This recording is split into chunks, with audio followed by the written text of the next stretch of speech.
আসসালামু আলাইকুম বন্ধুরা, আশা করি সবাই ভালো আছেন, সুস্থ আছেন। তো বন্ধুরা দেখতেই পারতেছেন আমার বাড়ির পাশেই কিন্তু একটি বেগুন গাছ চাষ করেছিলাম বন্ধুরা, একটি চাষ করেছি বন্ধুরা। তো বন্ধুরা একটি গাছে কিন্তু অনেকগুলো ডাল হয়েছে বন্ধুরা, দেখতে পারতেছেন এক গাছ থেকে আরেকটি ডাল হয়েছে।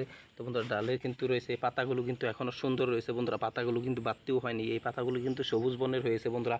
তার পাশাপাশি দেখেন বন্ধুরা বেগুনের যে ফুল রয়েছে বন্ধুরা, এই ফুলগুলো কিন্তু ধরেছে দেখেন বন্ধুরা, ফুলগুলো কিন্তু দেখতে অত্যন্ত সুন্দর। তো বন্ধুরা দেখতে পাচ্ছেন আরও ফুলগুলো কিন্তু ধরেছে এই গাছটিতে, দেখেন বন্ধুরা, এই দেখেন প্রচুর ফুল ধরেছে এই গাছটিতে বন্ধুরা, দেখতেই পারতেছেন।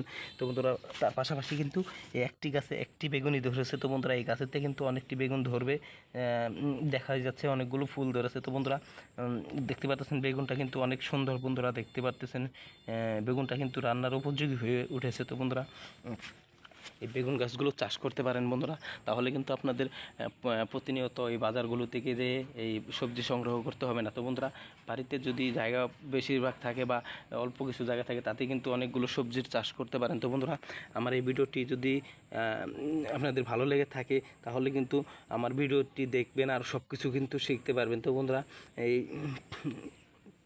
পাতাগুলো কিন্তু দেখতেই পারতেছেন বন্ধুরা, এটি কিন্তু ছোট রয়েছে। তো বন্ধুরা এই বেগুন গাছগুলো বেশি বেশি চাষ করুন, আর নিজের বাড়ি থেকে টাটকা টাটকা সবজি গাছের থেকে নিয়ে তারপরে রান্না করে খান। তো বন্ধুরা আমার এই কথাগুলো যদি আপনাদের ভালো লেগে থাকে বা ভিডিওটি যদি আপনাদের ভালো লেগে থাকে, আমার চ্যানেলটিতে লাইক কমেন্ট শেয়ার করে দেন, তার পাশাপাশি আপনাদের বন্ধুদের দেখার সুযোগ করে দেন শেয়ারের মাধ্যমে। তো সবাই ভালো থাকেন, সুস্থ থাকেন, আসসালামু আলাইকুম।